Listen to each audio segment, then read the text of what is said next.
आप लोगों में से बहुत लोग ये पूछ रहे थे कि इस बार दिवाली पे हम लोग जो धन वर्षा की पोटली होती है वो बनाना चाहते हैं, वो कैसे बनाएं। विशेषतः उसका आप लोगों को पूजन करना है और किस प्रकार से इसमें कौन कौन सी सामग्रियां डाल करके आपको धन वर्षा की पोटली बनानी है। देखिए, ध्यान रखिएगा, ये वीडियो आपके लिए बहुत उपयोगी हो सकता है, क्योंकि इसमें हम धन वर्षा की पोटली बनाना सीख रहे हैं और आप स्वयं से उसको अपने घर में प्रतिष्ठित कर सकते हैं। वो पोटली आपके घर में नाना प्रकार से धन की वर्षा अवश्य लाएगी, कहीं से भी लाए।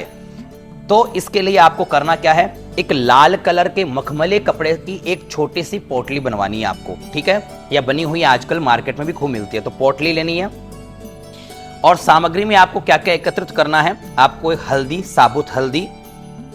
साबुत धनिया, गोमती चक्र, सुपारी, लवंग, इलायची, कमलगट्टा, इसके साथ साथ में कमल का पुष्प मिल जाए तो ठीक है, नहीं तो आप गुलाब का एक पुष्प भी ले सकते हैं, ठीक है। अब आपको करना क्या है कि इन सभी सामग्रियों में संख्या रखनी है आपको, या तो 3 या 5 या 11।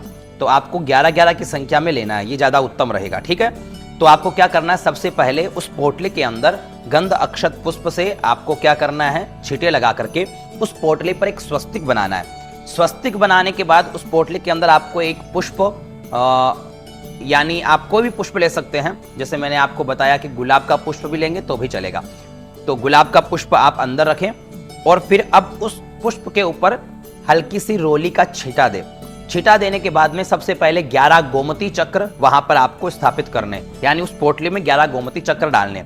उसके बाद उस पोटली के अंदर आपको 11 कमल गट्टे डालने हैं, ठीक है। उसके बाद उसमें संख्या से आपको 11 धनिया की, जो साबुत धनिया जो होता है उसके 11 है दाने आपको उसमें डालने हैं। उसके पश्चात 11 है हल्दी की गांठ आपको उसमें डालनी है। 11 नहीं तो आप 3 भी डाल सकते हो, ठीक है। इसके साथ आपको उसके अंदर एक सुपारी डालनी है।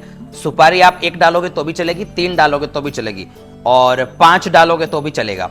तो ये सुपारी उसके अंदर डालनी है। ये डालने के बाद में इन सबको स्थापित किया। कमलगट्टा भी आपने इस संख्या में डाला।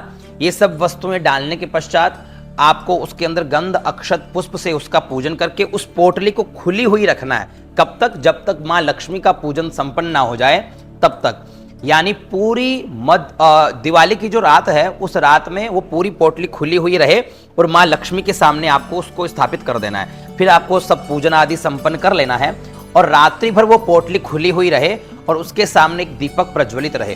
अगले दिन आपको वो पोटली बांध करके मां लक्ष्मी का आशीर्वाद उसमें ग्रहण करके कि मां लक्ष्मी ने बड़ा दिव्य आशीर्वाद मुझे प्रदान किया है, जिससे निरंतर मेरे धन की, व्यापार की उत्तरोत्तर वृद्धि होगी, इस भाव के साथ में उस पोटली को बांध करके अपनी तिजोरी में स्थापित कर लें अथवा अपने व्यापार की तिजोरी में स्थापित कर लें, ठीक है। और वो पोटली जो होगी वो अवश्य ही आपके घर में कहीं से भी धन की वर्षा करे। रुका हुआ धन होगा वो भी लाएगी। आपका कहीं आपने किसी को ब्याज पे पैसा दे रखा है या आपने किसी को उधार पैसा दे रखा है या ऐसा पैसा जो मार्केट में फंस गया नहीं आ रहा है, वो पैसा भी आपके पास अवश्य आएगा।